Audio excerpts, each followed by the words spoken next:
You hear all these things and you kind of don't know which direction to go. I hate that people tell people that you don't need money to wholesale, because that is so far from the truth.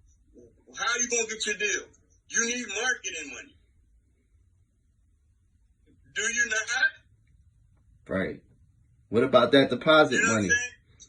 How you going to secure the property? Well, right, and we're not even talking about securing the property. How you going to find the property? First of all, before you can secure it.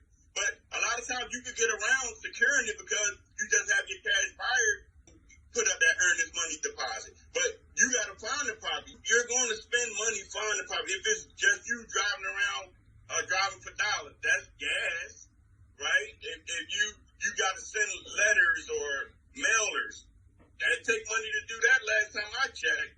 So I hate that people say that you don't need money to get into wholesaling, because you do need money. Now, again, nobody said it had to be your money.